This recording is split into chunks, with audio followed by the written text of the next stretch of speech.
cosa è successo? Piano. Ok, un po' di meno. Così. Allora, buongiorno a tutti. Ciao. Allora, una domanda per George. George, questa è la tua terza esperienza per la regia, però effettivamente la tua prima esperienza nel genere della commedia sofisticata, la sophisticated comedy. Come ti sei trovato, se hai notato delle difficoltà, se ti piace di più questo genere rispetto agli altri che hai seguito, e invece per Renè se è stato più difficile lavorare con George Clooney attore o con George Clooney regista, e se il personaggio di Lexi si può ritenere realistico o attuale per il periodo del 1925. Grazie.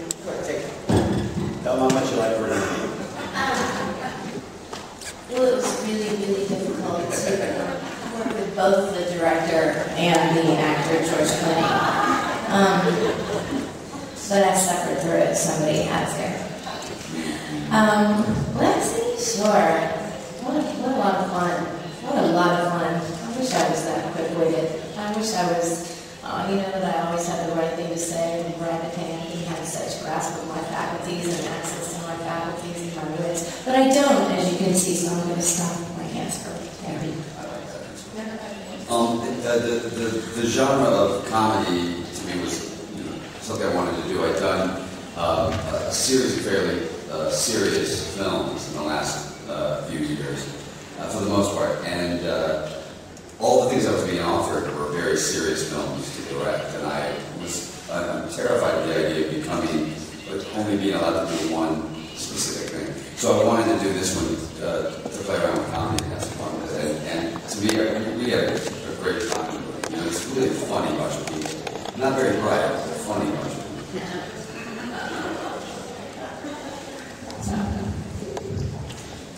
He likes to work with kindred spirits. Exactly.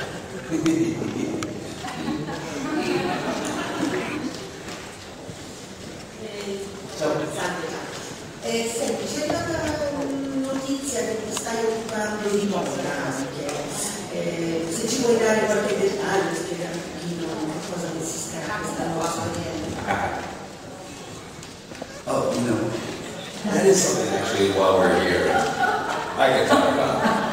There is some idiot going around. He's pretending to be me. He's pretended to be my publicist Stan. He's taken out cards and forged my name and put pictures out. He's rented out hotels for €12,000 and bought clothes and signed my name to them. It says that it's some clothing line that I'm trying to put out, which, as you can tell, I am quite fashion plate.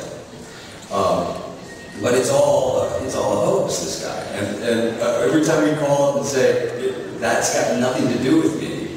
No, not Belstaff. No, it's, I don't know what this guy's name is, but he's what's his name? What? Come here, say it. I can't hear. What's his name? Canalita? I don't know who he is, but he's a nut. And every time we turn around, I go, well, that's not me. And then he calls up and says, I'm actually really George Clooney. It's not me. So if somebody tries to sell you clothes or a watch they're based on me, don't buy them. But I am a big fan of your lingerie line. I do have a very nice lingerie line. Polka dots are exceptionally nice. The thong I'm wearing right now is his own design.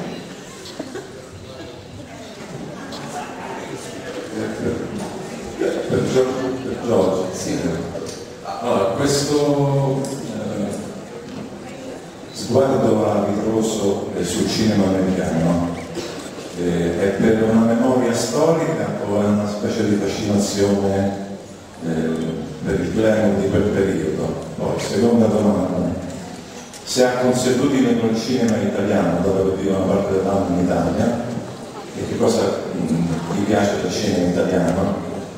E poi la terza è se nella sua priorità c'è di imparare la lingua italiana. Grazie. See, well, I take Italian 3 days a week, but I don't have a lot of confidence when I come up here. I understand.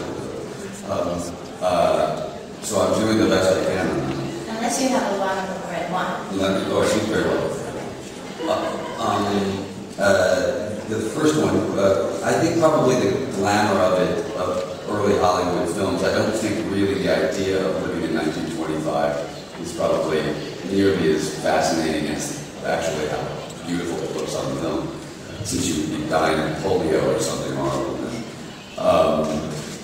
And certainly Italian film, Italian film does sort of what American film does, which is it goes through generations that are tremendous, and then it goes through generations that are not at the strength. You've had some of the greatest years of film out of it. So yes, I've been very aware and tried to rip off most of the great Italian directors whenever I get a chance and steal from them. Did you get that feedback? Sì, vorrei fare una domanda in inglese for George Clooney.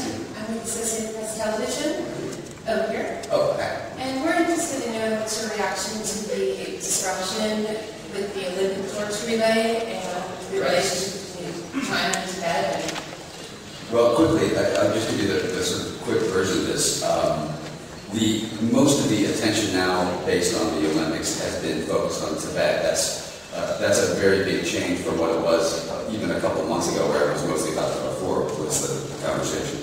I took 2 Olympic athletes to China and met with the Chinese government a year and a half ago, and we warned them about the idea that this is going to be a public relations nightmare in terms of the idea that this is a coming out party publicly for China.